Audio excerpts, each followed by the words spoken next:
옛날 아주 먼 옛날에 호랑이가 담배를 피우고 산신령이 구름을 타고 내려와 바둑을 두던 시절의 이야기입니다.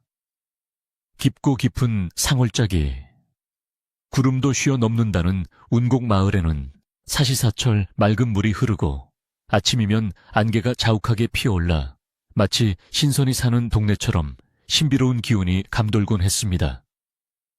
마을 사람들은 대부분 대대로 이곳에서 농사를 짓거나 약초를 캐며 살아가는 순박한 이들이었는데 그들은 바깥 세상의 소란스러움과는 담을 쌓고 자연의 순리대로 하루하루를 평화롭게 보내고 있었습니다. 봄이면 진달래가 온 산을 붉게 물들이고 가을이면 황금빛 들판이 바람에 넘실대는 이곳에서 사람들은 욕심없이 서로 돕고 나누며 살았기에 마을 입구에 서 있는 오래된 정자나무는 그들의 웃음소리와 한숨소리를 모두 기억하며 묵묵히 자리를 지키고 있었답니다. 이 평화로운 마을의 가장 안쪽 대나무 숲이 병풍처럼 둘러싸인 곳에는 자그마한 초가집 한 채가 외따로 떨어져 있었습니다. 그 집의 주인은 한선비라고 불리는 중년의 사내였는데 그는 언제나 낡지만 정갈하게 손질된 무명옷을 입고 갓을 반듯하게 쓴 채 밭을 갉거나 마당을 쓸곤 했습니다.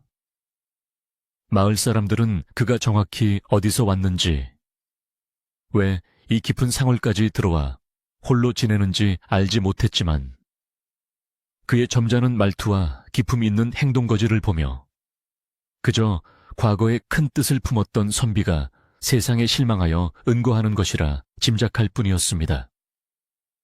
한 선비는 마을 사람들과 어울릴 때면 늘 온화한 미소를 지었지만 그의 눈 깊은 곳에는 아무도 알지 못하는 깊은 슬픔과 경계심이 서려 있어 마치 무언가를 꿰뚫어 보는 듯 느낌을 주기도 했습니다. 사실 한 선비에게는 남들에게 말할 수 없는 비밀이 하나 있었는데 그것은 바로 사람의 얼굴만 보고도 그 사람의 지나온 삶과 닥쳐올 운명을 훤히 꿰뚫어 보는 신통한 관상 능력이었습니다. 그는 젊은 시절 도성에서 이름을 날리던 관상가였으나 권력 다툼과 인간의 추악한 욕망이 뒤엉킨 궁궐의 암투를 목격하고는 회의감을 느껴 모든 것을 버리고 이곳으로 숨어든 것이었습니다. 그는 사람의 얼굴에 드러난 탐욕과 배신, 그리고 죽음의 그림자를 읽어내는 자신의 능력이 축복이 아니라 저주라고 생각했습니다. 그래서 그는 일부러 사람들의 눈을 똑바로 쳐다보지 않으려 노력했고 그저 흙을 만지고 풀을 가꾸며 자연 속에서 마음의 평안을 찾으려 애썼습니다. 하지만 타고난 재능은 주머니 속의 송곳과 같아서 아무리 감추려 해도 불쑥불쑥 튀어나와 그를 괴롭히곤 했습니다. 어느 날 아침 한선비는 여느 때와 다름없이 일찍 일어나 마당 한가운데 있는 우물가로 가서 세수를 하려 했습니다. 밤새 내린 이슬이 풀잎마다 영롱하게 맺혀 있고 산새들이 지저귀는 소리가 맑게 울려 퍼지는 상쾌한 아침이었습니다.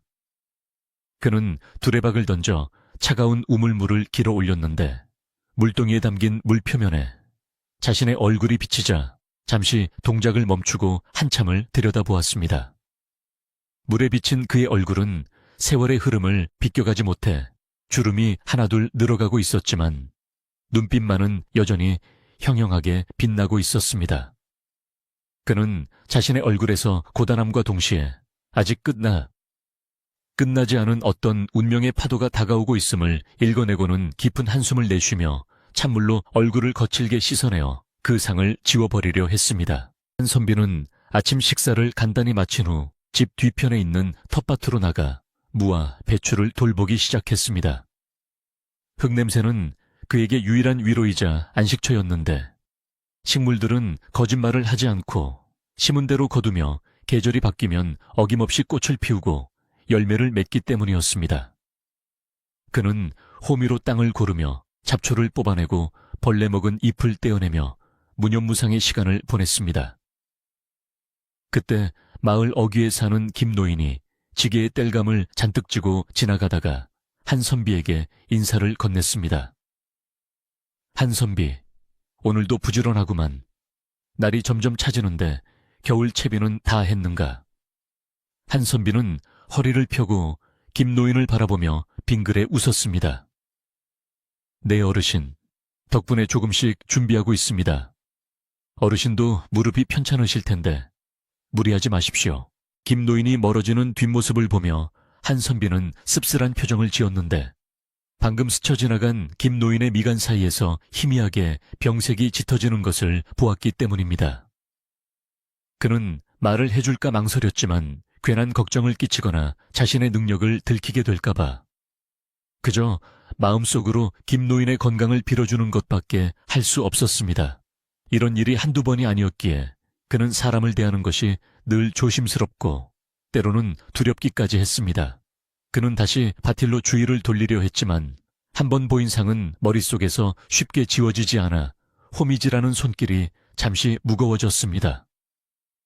바람이 불어와 대나무 숲이 서걱거리는 소리를 내자 마치 누군가가 그에게 말을 거는 듯 착각이 들기도 했습니다. 점심때가 지나자 마을의 개구쟁이 아이들이 한선비의 집 근처로 몰려와 숨바꼭질을 하며 놀기 시작했습니다. 아이들의 해맑은 웃음소리는 적막했던 한선비의 집에 생기를 불어넣어 주었습니다. 한선비는 툇마루에 앉아 아이들이 뛰어노는 모습을 흐뭇하게 바라보았습니다.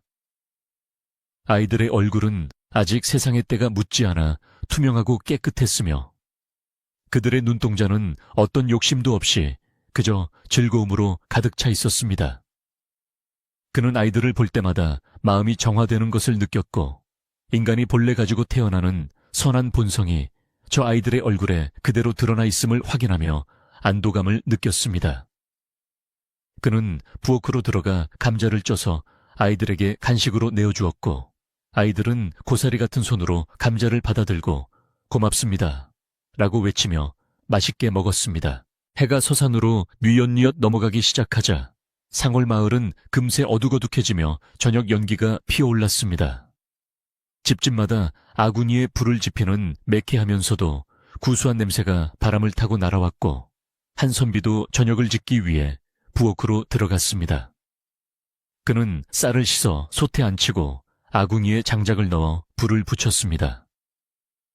타닥타닥 타오르는 불꽃을 바라보며 그는 생각에 잠겼습니다. 도성에 있을 때 화려한 등불 아래에서 산의 진미를 먹던 시절보다 비록 거친 밥과 나물 반찬뿐이지만 마음 편히 먹을 수 있는 지금의 저녁이 훨씬 소중하게 느껴졌습니다. 그는 밥이 뜸드는 동안 마당에 멍석을 깔고 앉아 밤하늘에 하나둘 돋아나는 별들을 올려다 보았습니다.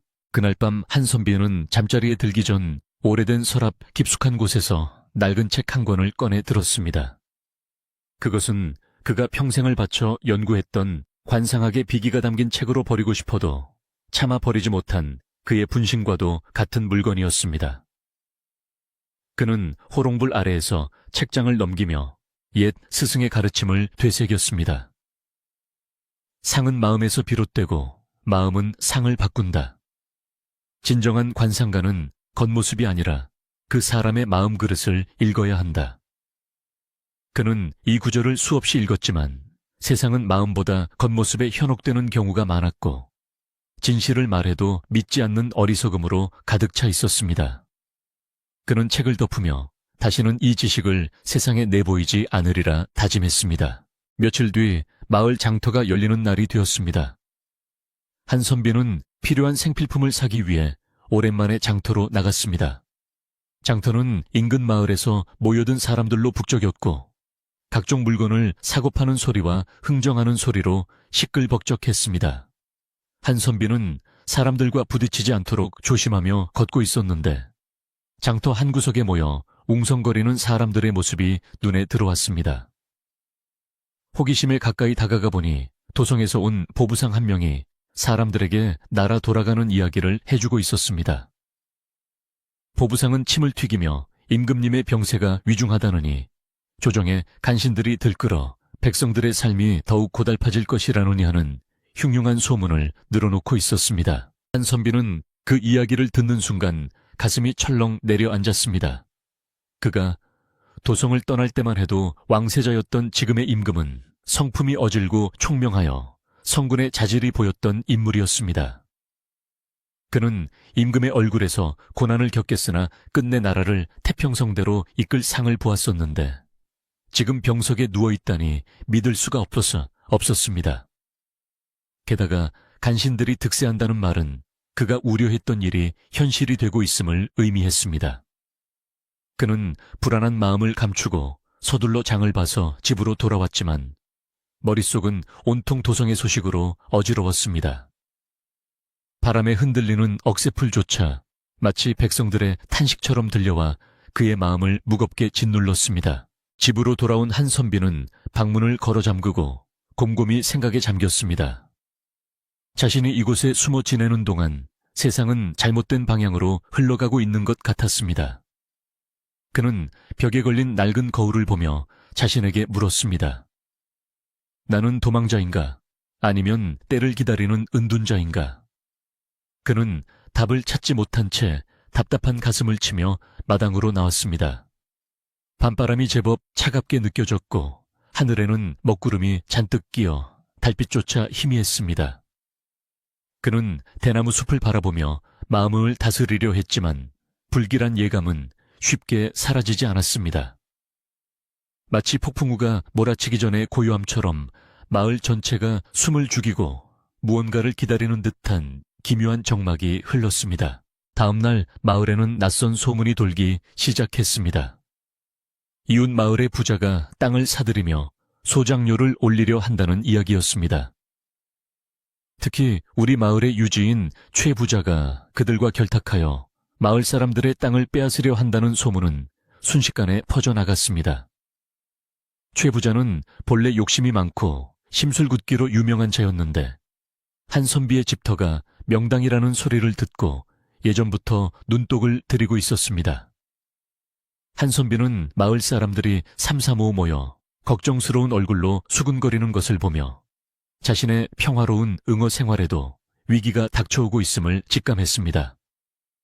그는 묵묵히 밭일을 하면서도 귀를 열어 마을의 동태를 살폈습니다. 어느 날 오후 최 부자의 하인들이 한선비의 집 앞을 기웃거리는 모습이 목격되었습니다. 그들은 뻔뻔하게도 한선비의 집 울타리를 발로 차보거나 밭에 심어놓은 작물들을 함부로 밟으며 시비를 걸어왔습니다. 한선비가 나가서 점잖게 타이르자 하인 중 하나가 비아냥거리며 말했습니다. 어이 선비 양반, 이 땅이 곧 우리 주인님 차지가 될 텐데 미리 짐 싸놓는 게 좋을 거요. 험한 꼴 보기 싫으면 말이요. 한선비는 끓어오르는 분노를 억누르며 차분하게 대답했습니다. 내 땅은 내가 지킬 것이니 주인에게 가서 전하시오. 남의 것을 탐하는 자는 결국 자신의 것도 잃게 된다고 말이오. 하인들은 코웃음을 치며 돌아갔지만 한선비는 그들의 등 뒤에서 서늘한 기운을 느꼈습니다. 그날 저녁 마을의 촌장 어른이 한선비를 찾아왔습니다. 촌장은 근심이 가득한 얼굴로 한선비의 손을 잡으며 말했습니다. 한선비 자네도 소문 들었지. 최 부자가 관아의 힘까지 빌려 우리 마을 땅을 모조리 차지하려 한다는구만. 자네 집터가 제일 먼저라는데 이를 어쩌면 좋은가. 한선비는 촌장에게 따뜻한 차를 대접하며 안심시켰습니다. 걱정 마십시오, 촌장님. 정의가 살아있다면 그리 쉽게 당하지는 않을 것입니다. 저에게도 생각이 있으니 너무 심려치 마십시오. 하지만 촌장이 돌아간 뒤 한선비는 깊은 고민에 빠졌습니다. 관아의 힘까지 빌렸다면 단순한 횡포가 아니었습니다. 그는 자신이 가진 힘만으로는 이 거대한 탐욕의 물결을 막아내기 힘들 수도 있다는 사실을 뼈저리게 느꼈습니다. 밤이 깊어가고 한선비는 잠을 이루지 못한 채 책상 앞에 앉아 붓을 들었습니다. 그는 마음을 정리하기 위해 난초를 치기 시작했습니다. 붓끝에서 피어나는 난초의 잎은 부드러우면서도 강인한 기상을 품고 있었습니다. 그는 난초를 그리며 자신의 마음속에 있는 두려움을 몰아내고 닥쳐올 시련에 맞설 용기를 다졌습니다. 그때 갑자기 밖에서 세찬 비바람이 몰아치기 시작했습니다. 창호지 문이 덜컹거리고 처마 끝에서 떨어지는 빗물 소리가 요란하게 울려 퍼졌습니다. 마치 하늘이 그의 불안한 마음을 대변하듯 천둥과 번개가 번갈아치며 밤하늘을 찢어 놓았습니다. 비바람은 점점 거세져 폭풍으로 변해갔습니다. 대나무 숲이 비명을 지르듯 휘어지고 마당의 항아리 뚜껑이 날아갈 듯 들썩였습니다. 한선비는 촛불이 꺼지지 않도록 손으로 가리며 문을 단단히 걸어 잠갔습니다. 이런 험한 날씨에는 산짐승들도 굴 밖으로 나오지 않는 법인데 왠지 모르게 누군가 이 비를 뚫고 찾아올 것만 같은 기분이 들었습니다.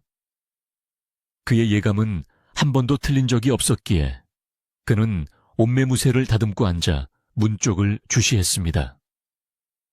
그의 심장이 빗소리에 맞춰 쿵쿵 뛰기 시작했습니다. 이것은 단순한 두려움이 아니라 거대한 운명의 수레바퀴가 자신을 향해 굴러오고 있음을 알리는 신호였습니다. 한참의 시간이 흐른 뒤 빗소리 사이로 희미하게 인기척이 들려왔습니다. 처음에는 바람소리인가 싶었지만 곧이어 누군가가 살인문을 두드리는 소리가 분명하게 들렸습니다. 이리 오너라 안에 누구 없느냐. 다급하면서도 위험이 서린 목소리였습니다. 한선비는 올 것이 왔다는 생각에 긴장하며 자리에서 일어났습니다. 이 깊은 상골 그것도 이런 폭풍우가 몰아치는 밤에 찾아온 손님이라니 결코 평범한 일은 아니었습니다. 그는 마음의 준비를 단단히 하고 방문을 열고 툇마루로 나갔습니다.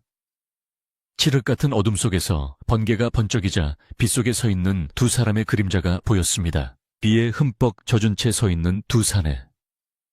앞선 이는 삿갓을 깊게 눌렀었지만 그 사이로 뿜어져 나오는 기운이 예사롭지 않았고 뒤따르는 이는 호위무사처럼 단단한 체구를 하고 있었습니다.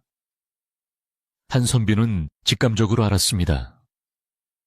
이 만남이 자신의 인생뿐만 아니라 어쩌면 나라의 운명까지도 바꿀 수 있는 중대한 사건의 시작임을 말입니다.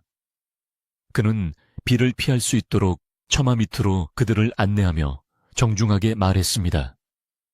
누추한 곳이나마 비를 피하시지요. 들어오십시오. 나그네는 고맙다는 말 대신 묵묵히 고개를 끄덕이며 방으로 들어섰습니다. 한선비는 그들의 젖은 옷을 보며 그리고 삿갓 아래 감춰진 얼굴을 얼핏 보며 심장이 멎는 듯한 충격을 받았습니다. 방 안으로 들어선 나그네가 삿갓을 벗자 호롱불 아래 그의 얼굴이 드러났습니다. 창백하고 지쳐 보였지만 그 이마와 눈매에는 감히 범접할 수 없는 고귀함이 서려 있었습니다. 한선비는 그 얼굴을 보는 순간 자신이 도성을 떠나오기 전 멀리서 보았던 왕세자의 얼굴을 떠올렸습니다. 아니, 지금은 임금이 된 그분의 얼굴이었습니다. 하지만 그는 내색하지 않고 태연하게 행동하려 애썼습니다. 만약 이분이 진짜 임금이라면 왜 호위병력도 없이 이런 상월짜기까지 오게 되었는지, 그리고 자신에게 닥친 이 상황이 얼마나 위험한 것인지 머릿속이 복잡하게 돌아갔습니다. 함께 온 수행원은 날카로운 눈빛으로 방 안을 훑어보며 경계를 늦추지 않았습니다. 그의 손은 언제라도 검을 뽑을 수 있도록 허리춤에 머물러 있었습니다. 한선비는 수행원의 얼굴을 슬쩍 훔쳐보았습니다. 강인한 무골의 상이었으나 눈썹 끝이 갈라지고 입술이 얇은 것이 의리와 충성보다는 자신의 이익을 좇을 상이었습니다. 한선비의 등줄기에 식은땀이 흘렀습니다. 임금이 위험하다. 그의 본능이 그렇게 외치고 있었습니다. 하지만 지금 당장은 아무것도 할 수 없었습니다.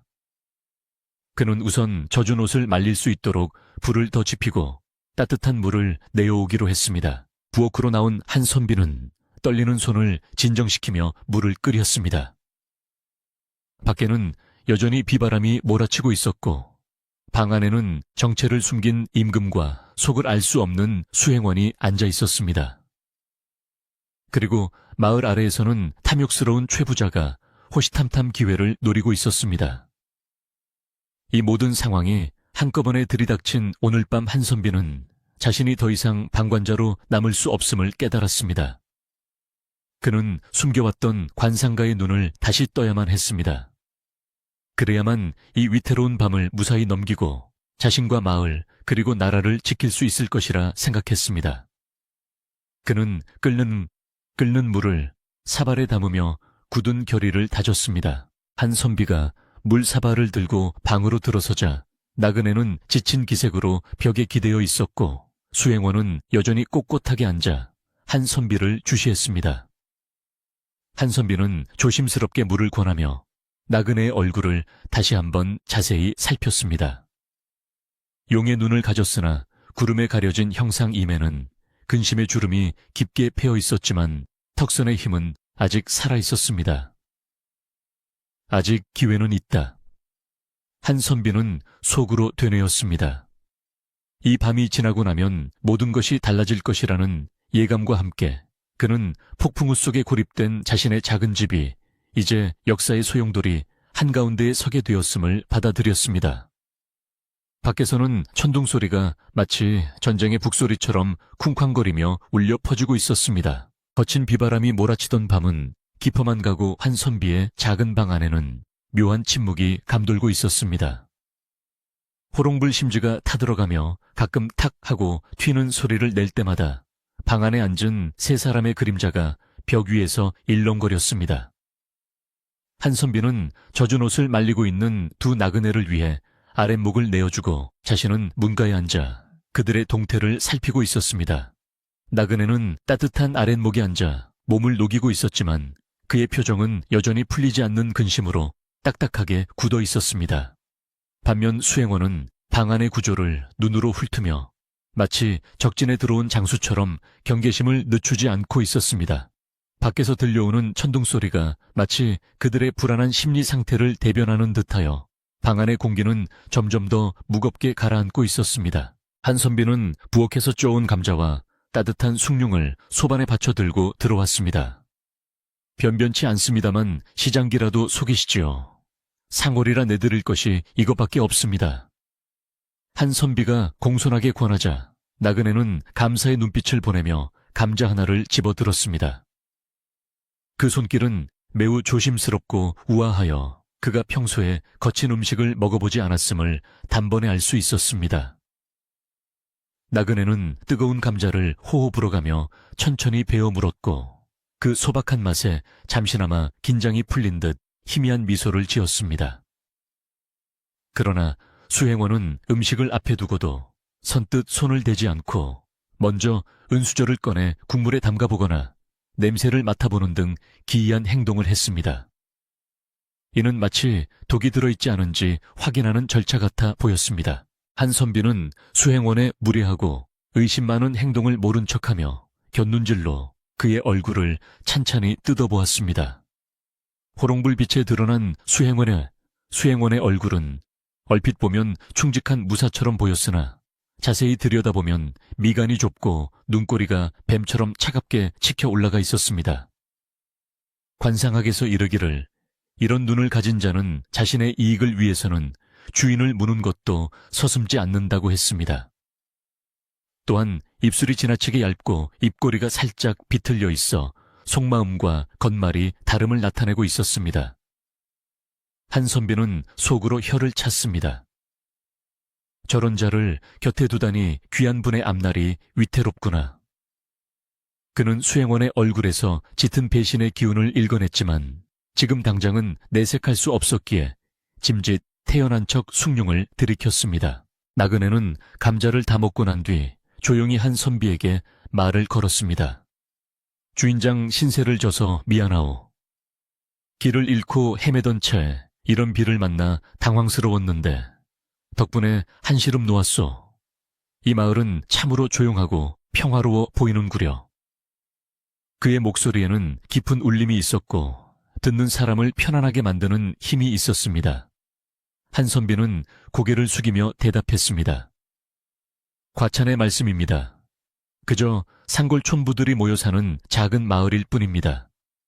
비가 그치면 길을 찾으실 수 있도록 안내해 드리겠습니다. 한 선비는 최대한 말을 아끼며 상대방의 정체를 묻지 않았습니다. 그것이 예의이자 동시에 자신을 보호하는 방법임을 잘 알고 있었기 때문입니다. 그러나 두 사람의 대화가 길어지는 것을 원치 않는 듯 수행원이 불쑥 끼어들었습니다. 날이 밤이 깊었습니다. 내일 일정을 생각하셔서 어서 주무시는 것이 좋겠습니다. 주인장도 그만 물러가시지요. 수행원의 말투는 하인이라기보다는 감시자에 가까웠고 그 눈빛에는 은근한 위압감이 서려 있었습니다. 나그네는 수행원의 말에 잠시 주춤하더니 이내 체념한 듯 고개를 끄덕였습니다. 그렇지, 피곤하구나. 주인장도 어서 가서 쉬시오. 한선비는 두 사람의 기묘한 주종 관계를 목격하며 의구심을 더욱 굳혔습니다. 왕으로 추정되는 인물이 호위무색에 꼼짝 못하는 상황, 이것은 분명 심상치 않은 일이 벌어지고 있다는 증거였습니다. 한선비는 옆방으로 건너와 자리에 누웠지만 쉽게 잠을 이룰 수 없었습니다. 얇은 벽 하나를 사이에 두고 들려오는 두 사람의 숨소리와 뒤척이는 소리가 그의 신경을 곤두서게 만들었습니다. 그는 어둠 속에서 천장을 바라보며 생각에 잠겼습니다. 어찌하여 임금이 이 깊은 상월까지 쫓기듯 오게 되었을까? 그리고 저 수행원은 누구이기에 임금을 쥐락펴락하는가? 그의 머릿속에서 수만 가지 추측이 오고 갔습니다. 도성에서 역모가 일어났을지도 모른다는 생각, 아니면 임금이 병을 치료하기 위해 비밀리에 행차했다가 변을 당한 것일지도 모른다는 생각들이 꼬리에 꼬리를 물었습니다. 밖의 빗줄기는 조금 가늘어졌지만 그의 마음속 폭풍우는 이제 막 시작된 것 같았습니다. 다음 날 아침 언제 그랬냐는 듯 비가 그치고 맑은 햇살이 마을을 비추었습니다. 산허리에는 하얀 안개가 띠를 두르고 있었고 비에 씻긴 나무집들은 더욱 푸르게 빛났습니다. 마을의 아낙네들은 아침 일찍 물을 깃기 위해 우물가로 모여들었습니다. 그런데 우물가로 가는 길목 곳곳에 낯선 발자국들이 찍혀 있는 것이 발견되었습니다. 어젯밤 내린 폭우로 땅이 질퍽해져 있었기에 말발굽 자국과 낯선 신발 자국이 선명하게 남아 있었던 것입니다. 어머, 이게 무슨 자국이지? 우리 마을 사람 발자국은 아닌 것 같은데. 그러게 말이야. 어젯밤 그 난리통에 누가 들어왔나 봐. 아낙네들은 수군거리며 불안한 표정을 지었습니다. 소문은 발빠르게 퍼져나갔습니다. 한선빈의 집에 낯선 사내들이 들어갔다더라. 밤중에 삿갓을 쓴 수상한 사람들이 한선빈의 집으로 들어가는 걸 본 사람이 있다던데 마을 사람들은 호기심과 두려움이 섞인 목소리로 이야기를 나누었습니다. 평소 조용히 지내던 한선비의 집의 외지인이 그것도 한밤중에 들어왔다는 사실은 순박한 시골 마을에서 큰 화제거리가 되기에 충분했습니다. 사람들은 밭일을 하러 가는 길에도 한선비의 집 쪽을 힐끔힐끔 쳐다보며 그 안에서 무슨 일이 벌어지고 있는지 궁금해했습니다. 하지만 감히 가까이 다가가서 확인할 용기를 가진 사람은 아무도 없었습니다. 이 소식은 곧장 마을의 유지인 최 부자의 귀에도 들어갔습니다. 최 부자는 아침상에 올라온 기름진 고기를 씹으며 하인이 전해주는 이야기에 귀를 기울였습니다. 뭐라고 한 선비집의 수상한 자들이 숨어들었다고. 최 부자의 눈이 번뜩였습니다. 그는 오랫동안 한선비의 집터를 탐내왔지만 뚜렷한 명분이 없어 억지로 뺏지 못하고 있던 차였습니다. 그런데 하늘이 기회를 준 것만 같았습니다. 옳거니 드디어 꼬투리를 잡았구나. 역적 모의를 하는 놈들을 숨겨주고 있다고 관에 고발하면 그 깐깐한 선비놈도 꼼짝 못하고 쫓겨날 테지. 최 부자는 비열한 웃음을 터뜨리며 무릎을 쳤습니다. 최 부자는 즉시 자신의 신복들을 불러 모았습니다. 너희들은 당장 마을을 돌아다니며 소문을 더 크게 퍼뜨려라. 한선비 집에 흉악한 도적대가 숨어들었다고 말이다. 아니, 나라에서 수배 중인 역적일지도 모른다고 슬쩍 흘려라. 마을 사람들이 불안에 떨게 만들어야 관에서 빨리 움직일 것이다. 신복들은 주인의 명령에 따라 마을 곳곳을 누비며 헛소문을 퍼뜨리기 시작했습니다. 아이고, 큰일 났네. 한선비가 도적놈들과 한패라네. 밤마다 그 집에서 칼 가는 소리가 들린다던데. 근거 없는 소문은 살이 붙고 부풀려져 한나절도 되지 않아 한선비는 마을의 평화를 위협하는 위험인물로 둔갑해버렸습니다. 한선비는 아침 일찍 일어나 마당을 쓸고 있었지만 대문 밖의 분위기가 심상치 않음을 느꼈습니다. 지나가는 마을 사람들의 눈초리가 예전 같지 않았습니다. 인사를 건네도 슬슬 피하거나 못 본 척 고개를 돌리는 이들이 많았습니다. 그는 직감적으로 최 부자가 움직였음을 알았습니다. 집 안에 있는 귀한 손님을 지키는 것만으로도 버거운데 밖에서 조여오는 위협까지 감당해야 한다니 상황은 사면초가였습니다. 그는 빗자루를 쥔 손에 힘을 주며 마음을 다잡았습니다. 내 집과 손님은 내가 지킨다. 저들의 얕은 수작에 넘어가지 않으리라. 그는 짐짓 아무렇지 않은 듯 마당 구석구석을 정돈하며 때를 기다렸습니다. 그때 마을에서 가장 존경받는 어른인 박 촌장이 한선비의 집을 찾아왔습니다. 박 촌장은 평소 한선비의 인품을 아끼던 분으로 지팡이를 짚고 힘겹게 걸어와 살인문 앞에 섰습니다. 한선비 안에 있는가? 촌장의 목소리는 낮고 근심이 서려 있었습니다. 한선비가 급히 달려나가 촌장을 맞이했습니다. 어르신, 이 아침에 어인 일이십니까? 들어오시지요. 그러나 촌장은 손사래를 치며 문 밖에 서 있기를 고집했습니다. 아니네, 오래 머물 수 없어. 그저 자네에게 급히 해줄 말이 있어 왔네. 촌장은 주위를 두리번거려 아무도 없는 것을 확인한 뒤 한선비에게 가까이 다가와 속삭였습니다. 자네 지금 마을에 도는 소문을 알고 있는가? 최 부자가 자네 집에 흉악범이 숨어 있다고 관에 고변을 넣으려 하네. 포졸들이 들이닥칠지도 몰라. 안에 있는 손님이 누구인지는 모르겠지만 보통 분들이 아니라면 서둘러 피하게 하는 게 좋을 걸세. 촌장의 눈빛은 진심 어린 걱정으로 가득 차 있었습니다. 한선비는 촌장의 따뜻한 배려에 가슴이 뭉클해졌습니다. 어르신 염려해 주셔서 감사합니다. 하지만 죄를 지은 분들이 아닙니다. 잠시 비를 피해 쉬어가는 길손일 뿐입니다. 제가 잘 해결하겠습니다. 촌장은 한선비의 단호한 태도에 안도하면서도 여전히 걱정을 거두지 못한 채 부디 조심하게 최 부자가 이번에는 작정을 한 것 같으니 라는 말을 남기고 돌아갔습니다. 촌장이 돌아간 후 한선비는 방으로 돌아와 손님들의 아침상을 차렸습니다. 나그네는 밤새 잠을 설친 듯 얼굴이 더욱 헬쑥해져 있었고 수행원은 밖의 동태를 살피느라 문틈으로 계속 밖을 내다보고 있었습니다. 주인장 밖에 무슨 일이 있어 웅성거리는 소리가 들리던데. 수행원이 날카롭게 물었습니다. 한선비는 차분하게 대답했습니다. 시골 사람들이라 낯선 발자국만 봐도 호기심에 모여드는 것입니다. 신경 쓰지 않으셔도 됩니다. 그는 거짓말을 했지만 속으로는 이들이 빨리 이곳을 떠나는 것이 서로를 위해 좋을지 아니면 이곳에서 끝까지 보호하는 것이 맞을지 갈등하고 있었습니다. 하지만 수행원의 얼굴을 볼 때마다 불안감은 커져만 갔습니다. 식사를 마친 후 나그네가 답답함을 느꼈는지 바람을 쐬고 싶다고 했습니다. 수행원은 위험하다며 말렸지만 나그네는 내 집 마당도 마음대로 못 거닌단 말이냐 라며 고집을 부려 툇마루로 나왔습니다.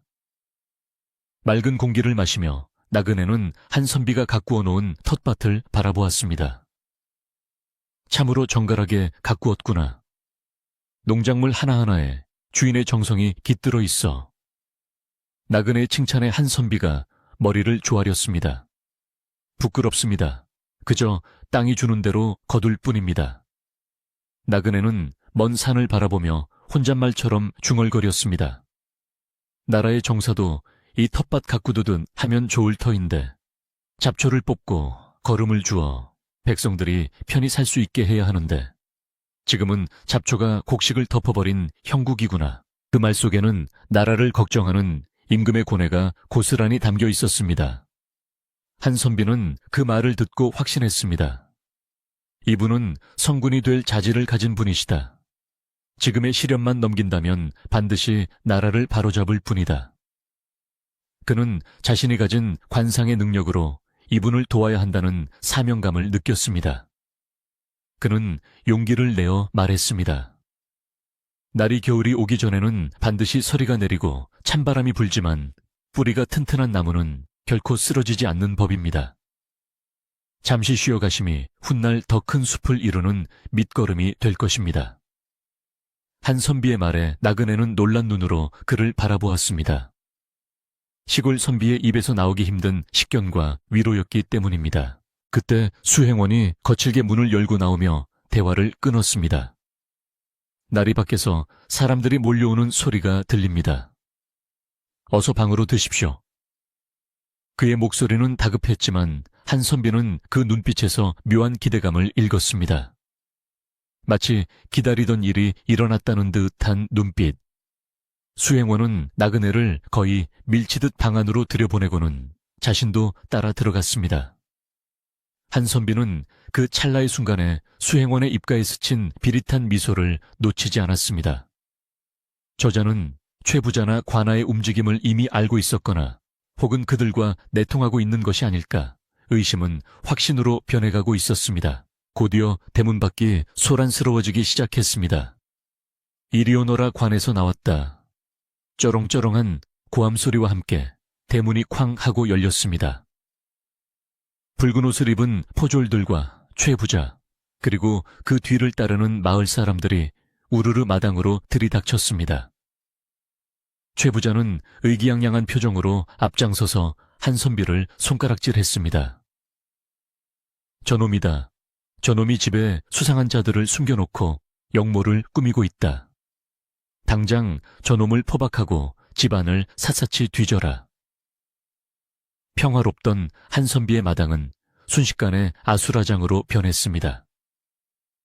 포졸들이 창을 겨누며 한선비를 에워쌌고 마을 사람들은 겁에 질려 뒤로 물러났습니다. 한선비는 조금도 동요하지 않고 꼿꼿하게 서서 그들을 노려보았습니다. 내 집에 든 손님은 길을 잃은 나그네일 뿐이요. 죄 없는 사람을 모함하고 남의 집을 함부로 침범하다니 이것이 나라의 법도요. 그의 서슬 퍼런 호통의 포졸들이 잠시 주춤했습니다. 하지만 최 부자는 콧방귀를 뀌며 소리쳤습니다. 법도 내놈이 감히 법도를 논해 안에 있는 놈들을 끌어내보면 알겠지. 여봐라, 당장 방문을 열어라. 포졸들이 방문 앞으로 다가가는 순간 한선비는 방문 앞을 가로막으며 섰습니다. 그는 알고 있었습니다. 지금 방문이 열리면 안에 있는 수행원이 무슨 짓을 할지 모른다는 것을. 그리고 임금의 정체가 밝혀지는 순간 이 자리는 피바다가 될 수도 있다는 것을. 방 안에서는 아무런 인기척도 들리지 않았습니다. 폭풍전야와 같은 긴장감이 흐르는 가운데 한선비는 최 부자의 얼굴과 저 뒤에 숨어있는 또 다른 배후의 그림자를 읽어내려 애썼습니다. 최 부자의 임에는 탐욕이 턱에는 무지가 쓰여 있었습니다. 그리고 방 안에 있는 수행원의 얼굴에는 배신이 새겨져 있었습니다. 안과 밖 양쪽에서 조여오는 적들 사이에서 한선비는 홀로 외로운 싸움을 시작해야 했습니다. 그는 숨을 깊게 들이마시며 자신의 눈에 힘을 주었습니다. 이제 말로써 그리고 관상가로서의 능력으로서 이 난국을 타개해야 할 때가 온 것입니다. 마당계는 팽팽한 긴장감이 감돌아 숨소리조차 크게 들릴 지경이었습니다. 한선비가 방문 앞을 가로막고 서자 관아의 포졸들은 창끝을 겨눈 채 주춤거렸고 최 부자는 분노로 얼굴이 불그락푸르락해져 있었습니다. 바람이 불어와 한선비의 도포자락을 거세게 흔들었지만 그는 마치 뿌리 깊은 나무처럼 한치의 흔들림도 없이 그 자리를 지키고 있었습니다. 그의 등 뒤에 있는 방문 너머에는 이 나라의 지존이 위태롭게 앉아 계셨고 그 곁에는 칼을 품은 배신자가 기회를 엿보고 있다는 사실이 한선비의 어깨를 무겁게 짓눌렀습니다. 하지만 그의 눈빛은 그 어느 때보다 차분하고 깊게 가라앉아 있어 마치 폭풍우 속의 고요한 호수와도 같았습니다. 최 부자가 다시금 고래고래 소리를 지르며 포졸들을 재촉했습니다. 뭐들 하고 있느냐? 저놈이 관아의 공무를 방해하고 있는데 당장 끌어내지 않고. 그의 목소리는 탐욕에 찌들어 쇳소리가 났고 침을 튀기며 악을 쓰는 모습은 영락없는 악귀의 형상이었습니다. 한선비는 최 부자의 얼굴을 뚫어지게 바라보았습니다. 이마에 굴곡이 심하고 눈 밑에 검은 그림자가 드리워진 것이 재물에 눈이 멀어 제명을 재촉하고 있는 상이었습니다. 지금 당장은 위세가 등등해 보이지만 그 기운은 이미 쇠하고 있어 머지않아 큰 화를 입을 것임이 분명해 보였습니다. 그러나 어리석은 자는 눈앞의 이익만 쫓느라 벼랑 끝에 서 있는 줄을 모르는 법이었습니다. 그때 포졸들을 이끌고 온 포교가 앞으로 나서며 위압적인 목소리로 말했습니다. 한선비 자네가 평소 점잖은 살아른 사람이라 들었기에 내 말로 하려 했네만 일이 나오면 우리도 어쩔 수가 없어. 안에 든 자가 역적의 무리라는 제보가 들어왔으니 확인을 해야겠네. 비키시게. 포교의 얼굴은 무뚝뚝해 보였으나 눈동자가 쉴 새 없이 좌우로 흔들리고 있었습니다. 한선비는 그 눈빛에서 불안과 타협의 기운을 읽었습니다. 그는 최 부자의 돈에 매수되어 움직이고는 있지만 마음 한구석에는 찝찝함과 두려움이 남아있는 것이었습니다. 한선비는 이 틈을 파고들어야 한다고 생각했습니다. 포교날이 죄 없는 백성을 역적으로 모는 것은 국법에도 어긋나는 일입니다. 만약 문을 열어 확인했는데 역적이 아니라면 그 책임을 어찌 지시겠습니까? 양반의 집에 함부로 들어와 행패를 부린 죄를 물을 것입니다. 한선비의 서리빨 같은 호통에 포교는 잠시 말문이 막힌 듯 멈칫했습니다. 시골 선비라고 얕보았는데 뿜어져 나오는 기세가 예사롭지 않았기 때문입니다. 뒤에서 구경하던 마을 사람들도 웅성거리기 시작했습니다. 그래, 한선비 말이 맞아. 확실한 증거도 없이 이러면 안 되지. 여론이 조금씩 흔들리자 최 부자의 눈초리가 매서워졌습니다. 바로 그 순간 방 안에서 나직하지만 힘있는 목소리가 들려왔습니다. 주인장, 그만 비켜주시오. 내가 나가겠소. 방문이 스르르 열리고 나그네가 천천히 모습을 드러냈습니다. 낡은 옷을 입고 있었지만 뒷짐을 지고 툇마루로 나오는 그의 걸음걸이에는 감출 수 없는 위험이 서려 있었습니다. 그 뒤로 수행원이 그림자처럼 따라 나왔는데 그의 손은 이미 검자루를 꽉 쥐고 있었습니다. 나그네가 마당에 서자 소란스럽던 분위기가 일순간 찬물을 끼얹은 듯 조용해졌습니다. 사람들은 본능적으로 그에게서 풍기는 범접할 수 없는 기운에 압도당해 숨을 죽였습니다. 나그네는 차가운 눈으로 최 부자와 포교를 내려다보며 물었습니다. 내 얼굴이 역적의 얼굴로 보이느냐? 길을 잃어 하룻밤 묵어가는 과객일 뿐인데 이 무슨 해괴한 소란인가? 그의 목소리는 크지 않았지만 마당 전체를 울리는 힘이 있었습니다. 포교는 자신도 모르게 뒷걸음질을 쳤고 최 부자마저 기세에 눌려 잠시 할 말을 잃었습니다. 그러나 수행원은 나그네의 뒤에서 묘한 표정으로 상황을 주시하고 있었습니다. 한선비는 그 순간 수행원의 눈이 포교 뒤에 서 있는 한 낯선 사내와 마주치는 것을 목격했습니다. 아주 짧은 찰나였지만 서로 눈짓을 주고받는 모습은 한선비의 예리한 눈을 피할 수 없었습니다. 저것이다. 저들이 한패였구나. 한선비의 등줄기에 소름이 돋았습니다. 포교 뒤에 서 있는 사내는 삿갓을 눌러쓰고 있었지만 턱 밑에 흉터가 있고 광대뼈가 튀어나온 것이 전형적인 살수의 상이었습니다. 이것은 단순한 오해가 아니었습니다. 최 부자의 욕심을 이용해 관군을 움직이고 그 혼란을 틈타 임금을 시해하려는 치밀한 음모였던 것입니다. 수행원은 내부에서 살수는 외부에서 동시에 공격해온다면 아무리 무예가 뛰어난 임금이라도 살아남기 힘들 터였습니다. 한선비는 다급해졌습니다. 이 사실을 알리고 막아야 했지만 섣불리 움직였다가는 오히려 역공을 당할 수 있었습니다. 최 부자는 정신을 차리고 다시 소리쳤습니다. 저 저놈 말에 속지 마라. 역적놈들이 혀를 놀려 빠져나가려 한다. 저놈을 당장 묶어라. 최 부자의 외침에 포졸들이 다시 창을 겨누며 다가오기 시작했습니다. 나그네의 얼굴에 곤혹스러움이 스쳐 지나갔습니다. 자신이 왕임을 밝히면 이 상황이 정리되겠지만 만약 이곳에 진짜 역적의 끈앞풀이 있다면 정체를 밝히는 순간이 바로 죽음의 순간이 될 수도 있다는 것을 그도 알고 있었기 때문입니다. 진퇴양난의 상황에서 나그네는 입술을 깨물며 침묵을 지켰습니다. 그때 나그네 뒤에 있던 수행원이 갑자기 칼을 뽑아 들었습니다. 감히 뉘 안전이라고 다들 물러서지 못할까. 그의 행동은 겉보기에는 주인을 보호하려는 충정처럼 보였으나 한 선비의 눈에는 다르게 비쳤습니다. 수행원의 칼끝은 포졸들을 향해 있었지만 그의 몸중심은 미묘하게 나그네 쪽으로 쏠려 있었고 발끝은 언제든 방향을 틀어 나그네를 칠 수 있는 자세를 취하고 있었습니다. 게다가 그가 칼을 뽑음으로써 상황은 걷잡을 수 없이 악화되었습니다. 포졸들은 역적이 칼을 뺐다고 판단하고 공격 태세를 갖추었고 살수는 삿갓 아래에서 비릿한 미소를 지으며 품속으로 손을 가져갔습니다. 모든 것이 파국으로 치닫기 직전 한 선비가 마당 한가운데로 뛰어들었습니다. 그는 두 팔을 벌려 나그네와 포졸들 사이를 가로막으며 천둥 같은 목소리로 외쳤습니다. 멈추시오. 하늘이 두렵지 않으시오.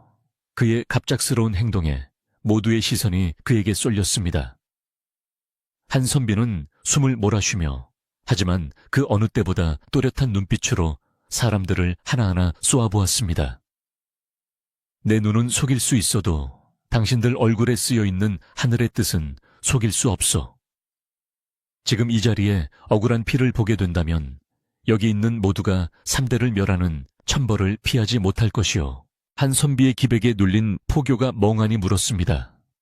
그게 무슨 소리냐? 천벌이라니.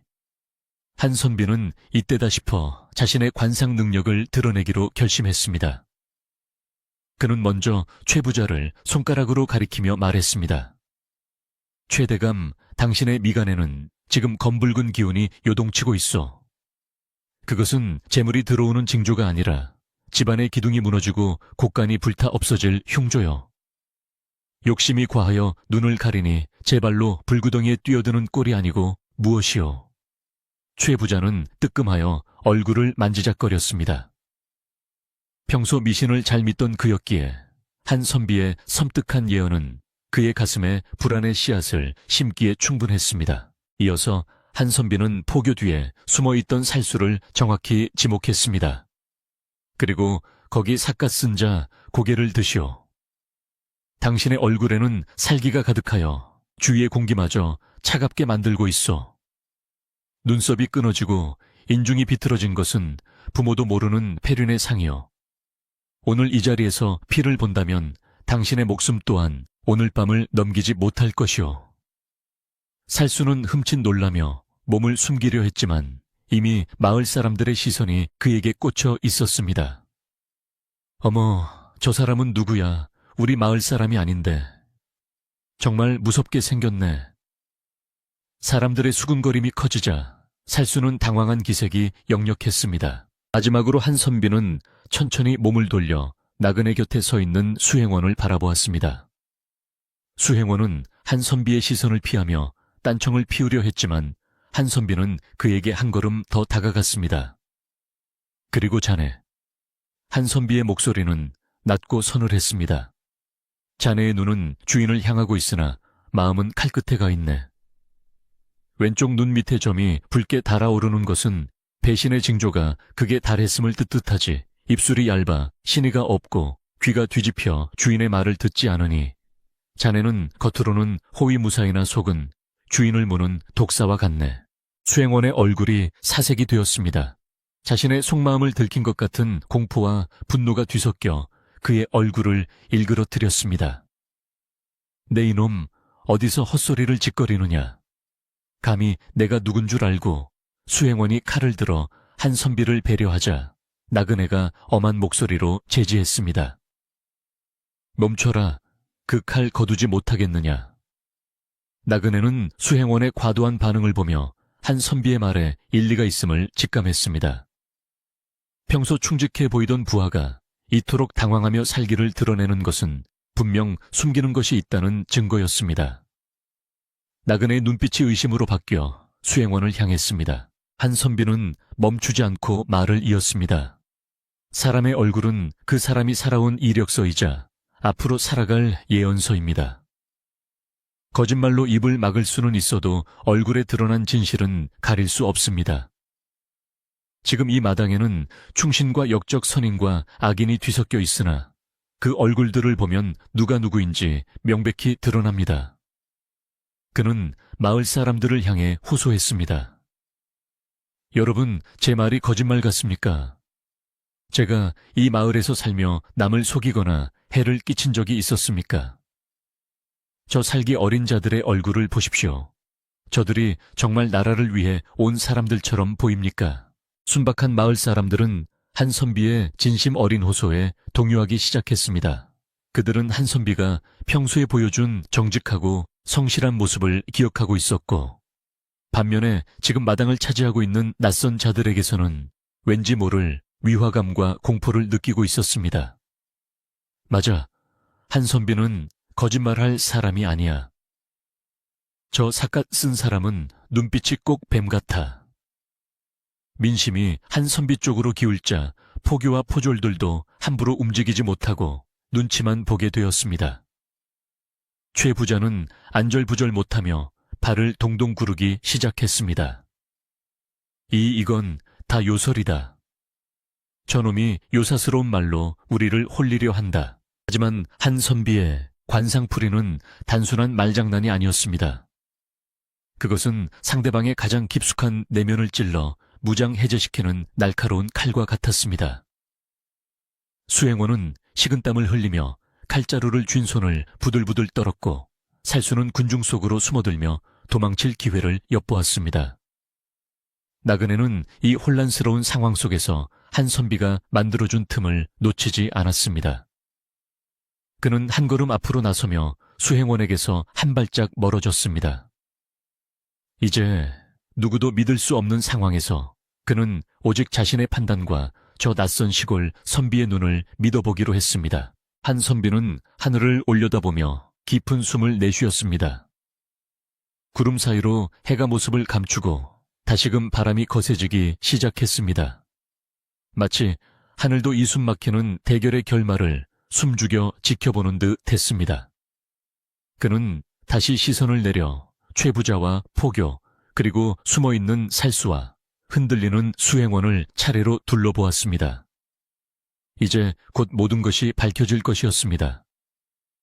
거짓의 가면이 벗겨지고 추악한 진실이 백일에 드러나는 순간이 다가오고 있었습니다. 한 선비는 자신의 모든 기력을 쏟아부어 마지막 쐐기를 박을 준비를 했습니다. 포교나리, 만약 제 말이 틀리다면 제 목을 베셔도 좋습니다. 하지만 제 말이 맞다면 당신은 지금 역적의 앞잡이가 되어 삼족이 멸할 위기에 처한 것입니다. 지금 당장 저 삿갓 쓴 자를 잡아 삿갓을 벗겨보십시오. 그 자가 품속에 무엇을 숨기고 있는지 확인해 보십시오. 만약 그 자가 무기를 숨기고 있다면 그것이야말로 이 모든 것이 음모라는 증거가 아니겠습니까? 한 선비의 단호한 제안에 포교의 눈이 번쩍 뜨였습니다. 그것은 자신의 책임을 면하면서도 진실을 확인할 수 있는 가장 확실한 방법이었습니다. 포교는 결단을 내린 듯 고개를 끄덕이며 살수 쪽으로 눈길을 돌렸습니다. 여봐라, 저 자를 잡아라. 순식간에 상황은 역전되었습니다. 포졸들이 살수에게 달려들자 살수는 품에서 비수를 꺼내들고 저항했습니다.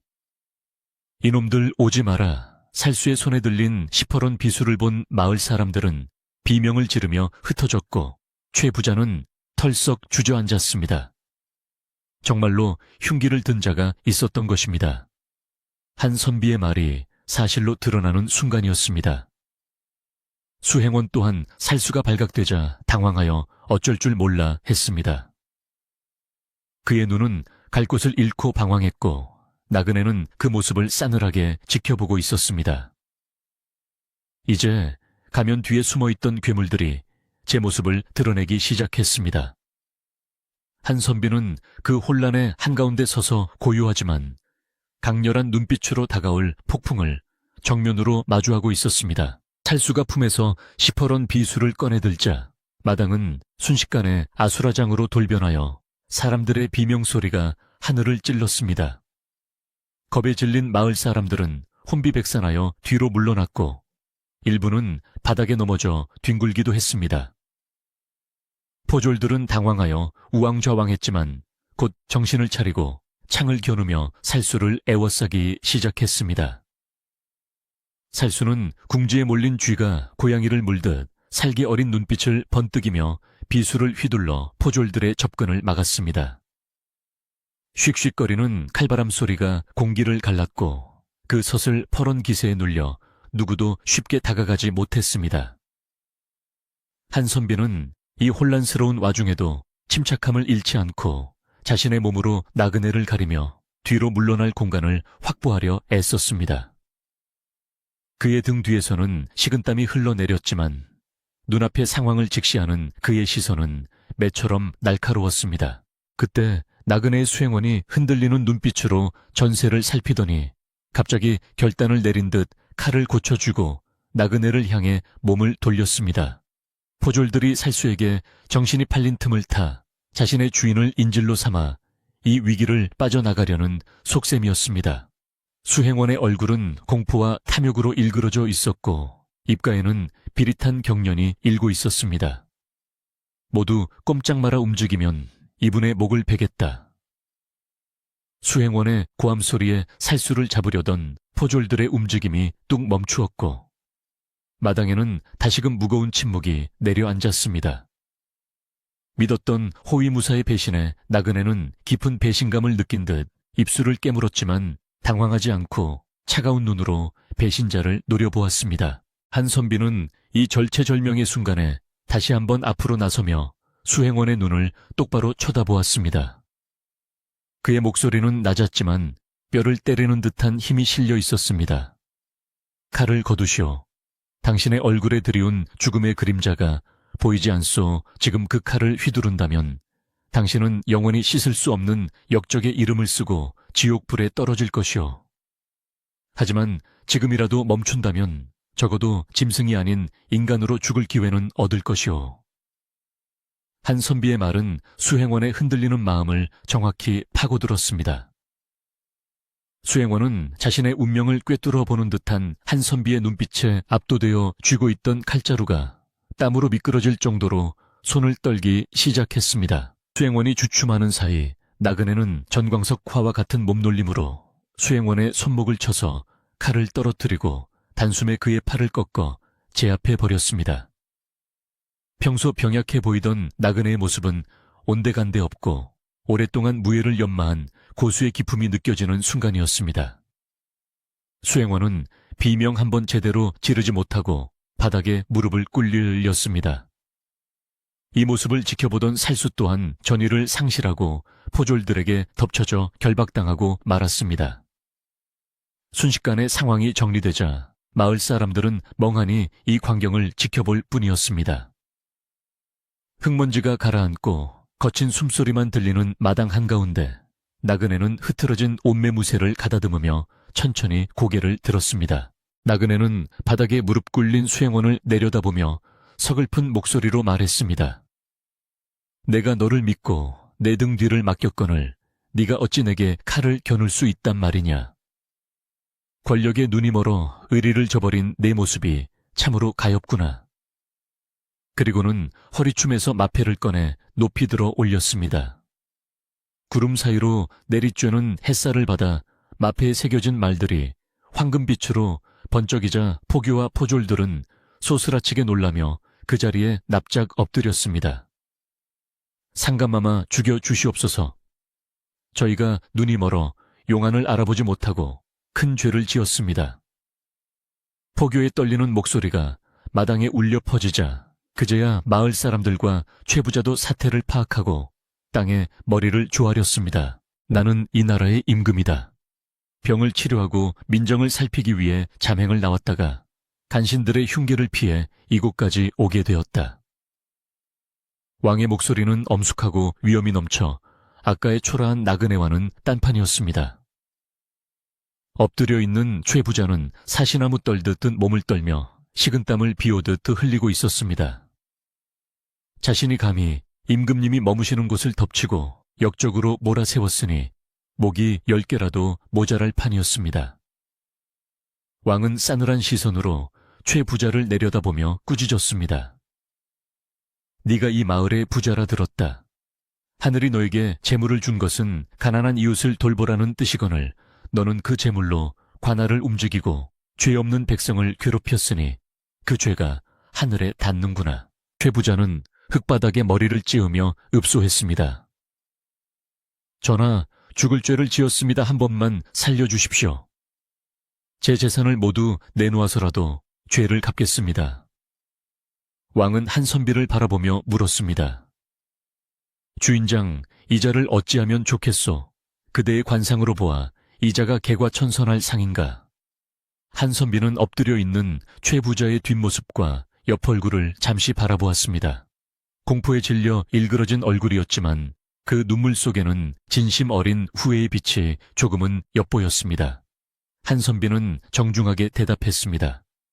전하, 이자의 탐욕은 컸으나 지금 겪은 공포가 그의 뼈에 사무쳐 남은 생은 속죄하며 살 것으로 보입니다. 죽임보다는 살려서 자신의 죄를 씻을 기회를 주시는 것이 성군의 덕이라 사료됩니다. 왕은 고개를 끄덕이며 판결을 내렸습니다. 좋다. 한선비의 말을 들어 너의 목숨은 부지해 주겠다. 허나 너의 모든 재산 중 절반을 관에 헌납하여 빈민을 구제하는 데 쓰고 나머지 절반으로 그동안 네가 괴롭힌 마을 사람들에게 배상하도록 하라. 그리고 너는 평생토록 근신하며 다시는 탐욕을 부리지 말라. 만약 또다시 백성을 괴롭힌다는 소리가 들리면 그때는 국법으로 엄히 다스릴 것이다. 최 부자는 감격의 눈물을 흘리며 연신절을 올렸습니다. 성은이 망극하옵니다. 성은이 망극하옵니다. 평생 은혜를 잊지 않고 착하게 살겠습니다. 마을 사람들도 왕의 지혜롭고 자비로운 처결에 감동하여 고개를 숙였습니다. 왕은 이어서 포교에게 명령했습니다. 너는 즉시 이 역적과 살수를 형조로 압송하여 그 배후를 철저히 밝혀라. 그리고 너 또한 직무를 태만히 하고 뇌물에 눈이 어두워 무고한 백성을 핍박했으니 돌아가는 대로 벼슬을 내놓고 죗값을 치를 준비를 하라. 포교는 얼굴이 흙빛이 되어 떨리는 목소리로 분부대로 거행하겠습니다.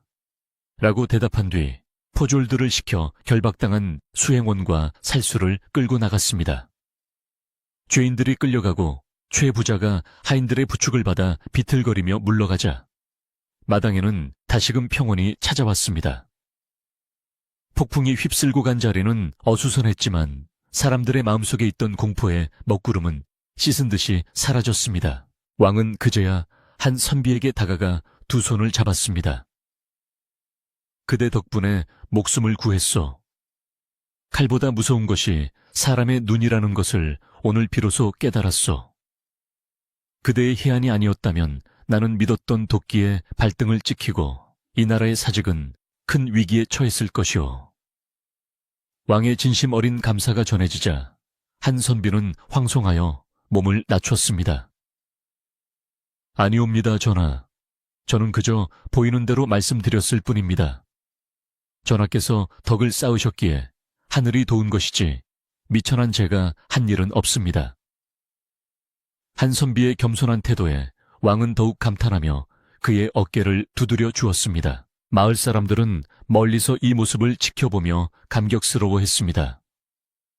평소 조용하고 깐깐해 보였던 한 선비가 사실은 임금님을 구한 대단한 분이었다니 마을의 자랑이 아닐 수 없었습니다. 촌장이 대표로 나와 왕에게 인사를 올렸습니다. 전하, 누추한 마을에 왕림하시어 큰 은혜를 베풀어 주시니 몸둘 바를 모르겠습니다. 저희가 전하와 한선비를 위해 작은 정성이나마 올리고 싶습니다. 왕은 인자한 미소로 허락했습니다. 그렇지 않아도 배가 고프던 참이었다. 백성들이 지어주는 밥보다 맛있는 수라가 어디 있겠느냐. 번거롭지 않게 준비해다오. 마을 사람들은 신이 나서 각자 집으로 달려가 쌀과 반찬을 가져오기 시작했습니다. 누구는 아껴두었던 햅쌀을 가져오고, 누구는 씨암탉을 잡아오고, 또 누구는 잘 익은 김치와 나물을 가져왔습니다. 한선비의 마당에는 금세 솥이 걸리고 장작불이 활활 타올랐습니다. 아낙네들은 밥을 짓고 국을 끓이며 분주하게 움직였고, 아이들은 신기한 듯 왕의 주위를 맴돌며 구경했습니다. 조금 전까지 살기가 감돌던 곳이라고는 믿을 수 없을 정도로 마당은 잔치 분위기로 바뀌었습니다. 타닥타닥 장작 타는 소리와 구수한 밥 냄새가 온 마을에 퍼져나가며 사람들의 놀란 가슴을 따뜻하게 어루만져 주었습니다. 왕은 툇마루에 앉아 한선비와 함께 막걸리 한 사발을 기울였습니다. 허허허, 이 맛이 기가 막히구나. 궁궐에서 마시는 술보다 훨씬 달고 시원해. 왕이 소탈하게 웃자 한선비도 따라 웃었습니다. 시골 인심이 듬뿍 담겨서 그럴 것입니다. 많이 드시고 기운을 차리십시오. 두 사람은 술잔을 기울이며 세상 살아가는 이야기, 백성들의 고충, 그리고 관상에 대한 깊은 이야기를 나누었습니다. 왕은 한선비의 식견이 예사롭지 않음을 다시 한번 확인하고 그를 곁에 두고 싶다는 생각을 했습니다. 한선비 그대의 재주를 이 산골에 썩히기에는 너무 아깝소. 나와 함께 도성으로 가서 나라시를 돕는 것이 어떻겠소? 한선비는 잠시 생각에 잠겼습니다. 과거의 상처 때문에 세상을 등졌지만 눈앞의 임금은 분명 성군의 자질을 가진 분이었습니다. 그러나 그는 자신의 자리가 어디인지 잘 알고 있었습니다. 그는 정중하게 거절의 뜻을 비췄습니다. 전하 과분한 제안이 오나 저는 이미 흙과 더불어 사는 삶에 익숙해졌습니다. 도성의 화려함보다는 이곳의 맑은 바람과 밝은 달이 저에게는 더 맞습니다. 그리고 제가 곁에 없어도 전하께서는 이미 사람을 보는 눈을 뜨셨으니 훌륭한 신하들을 등용하여 태평성대를 이루실 것입니다. 왕은 아쉬워했지만 한선비의 굳은 의지를 꺾을 수 없음을 알고 고개를 끄덕였습니다. 저녁 노을이 붉게 물들기 시작할 무렵 마을 사람들이 정성껏 차린 밥상이 들어왔습니다.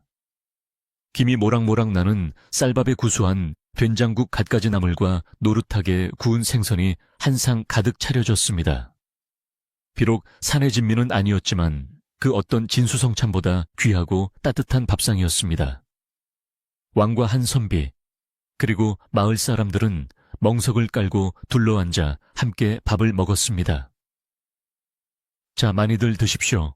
오늘 놀라시느라 고생들 많았습니다. 왕이 먼저 수저를 들자 사람들도 즐겁게 식사를 시작했습니다. 숟가락 부딪히는 소리와 후루룩 국 마시는 소리가 정겨운 음악처럼 울려 퍼졌습니다. 식사 도중 왕은 한선비에게 넌지시 물었습니다. 한선비, 아까 그 역적놈의 얼굴에서 배신의 상을 보았다고 했는데 내 얼굴에는 무엇이 보이오? 좌중이 조용해지고 모두가 한선비의 입을 주목했습니다. 한선비는 미소를 머금고 왕의 얼굴을 바라보았습니다. 전하의 용안에는 고난을 이겨낸 강인함과 백성을 사랑하는 인자함이 어우러져 있습니다. 비록 지금은 거친 파도를 만났으나 이마의 광채가 하늘을 찌르고 있으니 곧 구름이 걷히고 찬란한 태양이 떠오를 것입니다. 부디 초심을 잃지 마시고 백성들의 주름진 얼굴을 펴주는 성군이 되어 주십시오. 그 말에 왕은 크게 웃으며 잔을 높이 들었습니다. 고맙소. 내 그대의 말을 평생의 지표로 삼겠소. 오늘 이 밥상과 그대의 덕담은 내 평생 잊지 못할 추억이 될 것이오. 분위기는 무르익어 갔고 밤하늘에는 별들이 하나둘 모습을 드러내기 시작했습니다. 마을 사람들은 왕을 어려워하지 않고 스스럼 없이 다가가 자신들의 이야기를 털어놓았고 왕은 그들의 이야기를 귀담아 들으며 함께 웃고 안타까워했습니다. 그것은 임금과 백성이 하나가 되는 진정한 소통의 장이었습니다. 최 부자가 낸 배상금으로 마을 잔치를 한 번 더 열자는 이야기가 나오자 와하하 웃음보가 터지기도 했습니다. 밤이 깊어지자 왕은 피곤한 기색을 보이며 잠자리에 들 준비를 했습니다. 한선비는 왕을 위해 가장 따뜻한 아랫목을 내어드리고 푹신한 목화솜 이불을 깔아주었습니다. 전하 누추하지만 편히 주무십시오. 밖에는 제가 불침을 설 테니 안심하시고요. 왕은 한선비의 손을 꼭 잡으며 말했습니다. 아니요. 오늘 밤은 그대 덕분에 두 다리 뻗고 잘 수 있을 것 같소. 그대도 밖에서 떨지 말고 들어와서 같이 자도록 합시다. 하지만 한선비는 극구 사양하며 문 밖을 지켰습니다. 그것이 신하된 도리이자 자신을 믿어준 임금에 대한 예의라고 생각했기 때문입니다. 한선비는 툇마루에 앉아 깊어가는 가을밤의 정취를 느꼈습니다. 귀뚜라미 소리가 청아하게 들려오고 바람에 스치는 대나무 아잎 소리가 자장가처럼 들렸습니다.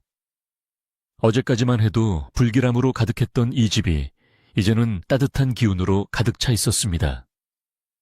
그는 하늘을 올려다보며 생각했습니다. 사람의 운명은 정해져 있는 듯 하지만 결국 그 운명을 만들어가는 것은 사람의 마음이라는 것을. 오늘 자신이 용기를 내 진실을 말하지 않았다면, 그리고 최 부자가 뉘우치지 않았다면, 임금이 백성을 믿지 않았다면 결말은 비극으로 끝났을지도 모릅니다. 마당 구석에 있는 아궁이에서는 아직 꺼지지 않은 불씨가 은은하게 타오르고 있었습니다. 그 불빛은 마치 희망처럼 따뜻하고 끈질기게 어둠을 밝히고 있었습니다.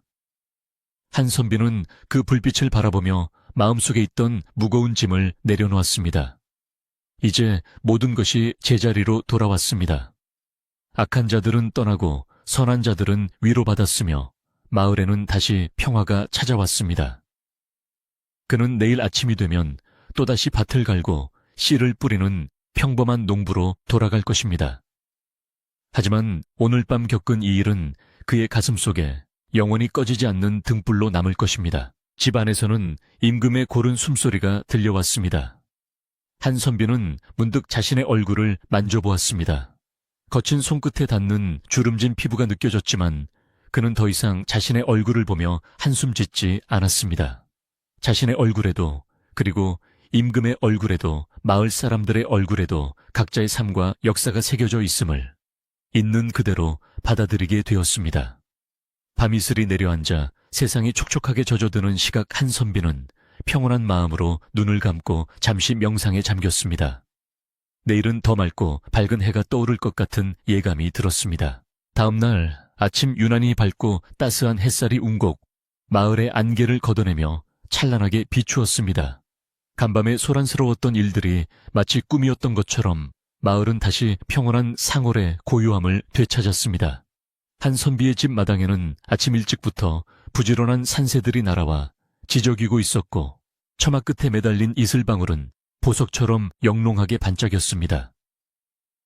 왕은 한선비가 정성껏 마련한 따뜻한 잣죽으로 아침 요기를 마치고 개운한 표정으로 방문을 나섰습니다. 딱딱한 궁궐의 잠자리보다 흙내음 나는 이 작은 방에서의 하룻밤이 그에게는 더없이 달콤한 휴식이 되었던 모양입니다. 왕은 기지개를 켜며 맑은 산 공기를 깊이 들이마셨습니다. 폐부 깊숙이 스며드는 상쾌함에 저절로 미소가 지어졌습니다. 왕이 떠날 채비를 하자 소식을 들은 마을 사람들이 하나둘씩 한선비의 집 앞으로 모여들었습니다.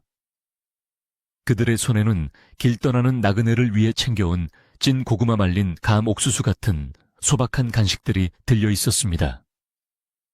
어제까지만 해도 두려움에 떨던 사람들이었지만 이제는 나라의 어버이를 배웅한다는 설렘과 아쉬움이 교차하는 표정이었습니다.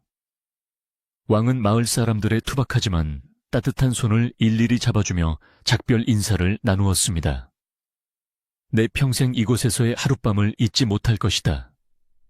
너희들의 순박한 마음과 이 맛있는 음식들을 기억하며 백성들이 배부르고 등 따뜻한 나라를 만들도록 노력하겠다. 왕의 진심 어린 약속에 마을 사람들은 눈시울을 붉히며 고개를 숙였습니다. 떠나기 직전 왕은 다시 한번 한선비를 불렀습니다. 왕의 눈빛에는 한선비에 대한 깊은 신뢰와 아쉬움이 가득했습니다. 한선비, 정말 내 뜻을 따를 생각이 없는가? 그대의 해안이라면 조정의 간신들을 속가내고 나라의 기강을 바로잡는데 큰 힘이 될 터인데 이 상월에 묻혀 지내기에는 그 재주가 너무나 아깝네. 왕은 간절한 목소리로 다시 한번 벼슬길에 오를 것을 권유했습니다. 주위의 모든 이들이 숨을 죽이고 한선비의 대답을 기다렸습니다. 입신양명의 기회가 눈앞에 있었지만 한선비의 표정은 흔들림 없이 평온했습니다. 그는 뒷짐을 지고 먼 산을 바라보며 부드럽게 웃었습니다. 전하 흐르는 물은 억지로 거슬러 오르지 않으며 사는 자리를 옮기지 않아도 그 자체로 높습니다. 소인은 이미 이 산천의 흙과 바람에 동화되어 권력의 중심에 서기에는 너무 무디고 투박해졌습니다. 저의 자리는 이곳에서 밭을 갈고 씨를 뿌리며 가끔 찾아오는 길손에게 물 한 바가지 대접하는 것으로 족합니다. 전하께서 성군이 되시어 태평성대를 이루신다면 저는 이곳에서 그 소식을 바람결에 듣는 것만으로도 더할 나위 없이 기쁠 것입니다. 한선비의 대답은 청가하고 단호하여 듣는 이로 하여금 저절로 고개를 끄덕이게 만들었습니다. 왕은 한선비의 고결한 뜻을 꺾을 수 없음을 깨닫고 아쉬운 듯 고개를 끄덕였습니다. 그대의 뜻이 정 그렇다면 어찌하겠는가. 허나 내 마음의 빚은 갚고 싶으니 소원이 있거든 하나만 말해보라. 무엇이든 들어주겠다. 한선비는 잠시 생각하더니 마당 한쪽에 서 있는 오래된 감나무를 가리키며 말했습니다. 전하, 저 감나무가 해마다 맛있는 열매를 맺어 마을 아이들의 간식이 되어줍니다. 다만 가뭄이 들면 물이 부족하여 시들 때가 많으니 마을 위쪽에 작은 저수지 하나를 만들어 주신다면 농사짓는 백성들에게 더 큰 기쁨이 없을 것입니다. 자신의 부귀영화가 아닌 마을 사람들을 위한 소원을 비는 한선비의 모습에 왕은 큰 감동을 받았습니다. 참으로 훌륭하도다. 내 반드시 돌아가서 관에 명하여 이 마을에 튼튼한 볼을 쌓고 물길을 내어주도록 하겠다. 그리고 이 집을 현자가 머무는 곳이라 하여 누구도 함부로 침범하지 못하도록 할 것이니 그대는 안심하고 이곳에서 평생토록 자연을 벗삼아 지내도록 하라. 왕의 약속에 마을 사람들은 환호성을 지르며 기뻐했습니다. 최 부자 또한 구석에서 이 모습을 지켜보며 자신의 지난 날을 깊이 반성하고 앞으로는 한선비를 본받아 마을을 위해 봉사하겠다고 다짐했습니다. 마침내 왕과 그 일행이 마을 어귀를 벗어나 산모퉁이로 사라졌습니다. 한선비와 마을 사람들은 행렬이 보이지 않을 때까지 손을 흔들며 배웅했습니다. 멀리서 말발굽 소리가 잦아들고 흙먼지가 가라앉자 마을에는 다시금 익숙한 정적이 찾아왔습니다.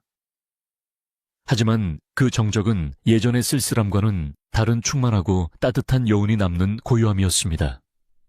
사람들은 삼삼오오 모여 왕이 남긴 말들을 되새기며 즐거워했고 한선비는 텅 빈 마당에 서서 왕이 떠난 길을 한참 동안 응시했습니다. 그의 얼굴에는 큰 숙제를 마친 사람만이 가질 수 있는 홀가분한 미소가 서려 있었습니다. 그날 오후 최 부자가 하인들을 시켜 쌀가마니와 비단을 잔뜩 싣고 한선비의 집을 찾아왔습니다.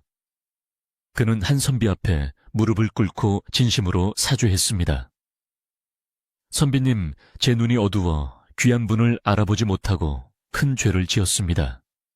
임금님의 명도 있었지만 제 스스로 뉘우치는 바가 커서 마을 사람들에게 돌려줄 땅 문서를 가져왔습니다. 그리고 이것은 선비님께 드리는 작은 성의이니 부디 받아주십시오. 최 부자는 눈물을 흘리며 용서를 구했습니다. 한선비는 그를 일으켜 세우며 온화하게 말했습니다. 지난 일은 덮어두십시다. 대감께서 마음을 고쳐먹으셨으니 그것으로 되었습니다. 가져오신 물건들은 가난한 이웃들에게 나누어 주는 것이 좋겠습니다. 최 부자는 한선비의 넓은 아량에 감복하여 연신 고개를 조아렸습니다. 그 후로 최 부자는 정말로 사람이 달라졌습니다. 소장료를 대폭 낮추고 흉년이 들면 곳간을 열어 구휼에 앞장섰습니다. 마을 사람들은 처음에는 그를 의심했지만 시간이 지날수록 그의 진심을 믿게 되었고 운곡 마을은 인심 좋고 살기 좋은 동네로 소문이 자자해졌습니다. 한 선비의 집은 마을 사람들의 사랑방이 되어 기쁜 일이 있을 때나 슬픈 일이 있을 때나 사람들이 모여 의논하고 정을 나누는 장소가 되었습니다. 한 선비는 더 이상 숨어 사는 은둔자가 아니라 마을의 정신적 지주로서 존경받으며 살아가게 되었습니다. 계절은 흘러 가을이 깊어지고 산천은 울긋불긋한 단풍으로 옷을 갈아입었습니다. 한 선비는 밭에서 수확한 콩을 타작하고 겨우내 먹을 김장을 담그며 분주한 나날을 보냈습니다. 몸은 고단했지만 마음은 어느 때보다 평화로웠습니다. 그는 가끔 밭일을 하다가 허리를 펴고 도성 쪽 하늘을 바라보곤 했습니다. 전하께서는 지금쯤 정사를 돌보시느라 여념이 없으시겠지. 그는 마음속으로 왕의 안녕을 빌며 다시 묵묵히 호미질을 했습니다. 흙은 정직하여 땀 흘린 만큼 보답해 주었고 자연은 변함없이 그 자리에서 그를 품어주었습니다. 이것이 그가 원하던 진정한 삶이었습니다. 어느덧 첫눈이 내리는 겨울이 찾아왔습니다. 밤새 소복소복 내린 눈이 온 세상을 하얗게 덮어 운곡 마을은 마치 동화 속 세상처럼 변했습니다. 초가 지붕 위에도 장독대 위에도 앙상한 감나무 가지 위에도 하얀 눈꽃이 피어났습니다. 세상의 모든 소음이 눈 속에 파묻혀 사라지고 오직 사그락거리는 눈 밟는 소리만이 들리는 고요한 아침이었습니다. 한 선비는 털모자를 쓰고 마당으로 나와 눈을 치웠습니다. 빗자루가 지나간 자리마다 뽀드득 소리가 났고 그의 입에서는 하얀 입김이 피어올랐습니다. 차가운 공기가 볼을 스쳤지만 그 느낌조차 상쾌하게 느껴졌습니다. 한 선비는 눈을 치우다 말고 잠시 멈춰 서서 자신의 얼굴을 물에 비춰 보았습니다. 우물물은 살얼음이 얼어 있었지만 그 속에 비친 자신의 얼굴은 예전보다 훨씬 편안해 보였습니다. 미간의 주름은 펴지고 눈빛에는 날카로움 대신 따뜻함이 깃들어 있었습니다. 그는 이제 관상을 보려 애쓰지 않았습니다. 사람의 얼굴을 통해 흉을 찾기보다는 그 사람의 마음속에 있는 선함을 믿기로 했기 때문입니다. 설사 나쁜 마음을 먹은 사람이 있다 한들 진심으로 대하면 그 마음도 언젠가는 눈 녹듯 사라질 것이라 믿게 되었습니다. 그것이 그가 깨달은 진정한 관상의 도였습니다. 그날 밤 한 선비는 방 안에 따뜻하게 군불을 지피고 화로에 고구마를 구웠습니다. 타닥타닥 타오르는 장작불 소리가 정겹게 들려왔고 구수한 고구마 냄새가 방 안가득 퍼졌습니다. 창호지 문 너머로는 바람이 윙윙 불어왔지만 방 안은 훈훈한 온기로 가득 찼습니다. 그는 낡은 책을 꺼내 읽다가 문득 창문을 열어 밤하늘을 올려다보았습니다. 눈이 그친 하늘에는 수많은 별들이 총총히 박혀 빛나고 있었고 둥근 달이 교교하게 떠서 온 세상을 은은하게 비추고 있었습니다. 마치 그날 밤 왕이 찾아왔을 때처럼 신비로운 밤이었지만 지금은 두려움 대신 평화만이 가득했습니다. 한 선비는 잘 구워진 고구마를 호호 불며 한 입 베어 물었습니다. 달콤하고 뜨거운 맛이 입안에 퍼지며 몸과 마음을 녹여주었습니다. 이만하면 족하다. 더 바랄 것이 무엇이겠는가. 그는 혼잣말을 중얼거리며 미소 지었습니다. 도성에서 높은 벼슬을 하며 부귀영화를 누리는 삶도 있겠지만 이렇게 따뜻한 아랫목에서 다리를 뻗고 누워 마음 편히 잠들 수 있는 삶이야말로 진정한 행복임을 그는 알고 있었습니다. 그는 책을 덮고 베개에 머리를 뉘었습니다. 소미불의 포근한 감촉이 온몸을 감싸 안았습니다. 멀리서 마을의 개가 컹컹 짖는 소리가 들려오더니 이내 잠잠해졌습니다. 바람소리도 잦아들고 세상은 깊은 침묵 속으로 빠져들었습니다. 한 선비의 눈꺼풀이 점점 무거워졌습니다. 그의 머릿속에는 지난날의 험난했던 기억들이 주마등처럼 스쳐 지나갔지만 이제는 그 모든 것이 아득한 옛날 이야기처럼 느껴졌습니다. 그는 깊은 숨을 내쉬며 몸의 긴장을 모두 풀었습니다. 따뜻한 온돌방의 열기가 등을 타고 올라와 나른한 졸음을 몰고 왔습니다. 내일은 마을 아이들에게 줄 팽이를 깎아야겠다고 생각하며 그는 서서히 꿈나라로 빠져들었습니다. 시간이 얼마나 흘렀을까요? 아궁이의 불씨는 사그라들었지만 방 안의 온기는 여전히 남아 한선비의 잠을 지켜주고 있었습니다. 밖에는 다시 눈발이 날리기 시작하여 세상의 모든 흔적을 하얗게 지우고 있었습니다.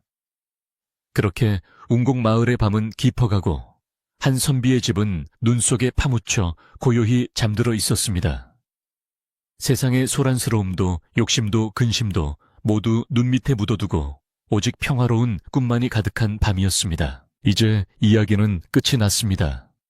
한선비가 편안하게 잠든 것처럼 여러분도 무거운 짐은 모두 내려놓고 포근한 이불 속에서 깊은 잠을 청해 보시길 바랍니다. 밤새 내린 눈이 내일 아침 더욱 맑은 세상을 열어주듯 여러분의 꿈속에도 맑고 고운 일들만 가득하기를 바랍니다. 잘 자요. 평안한 밤 되세요.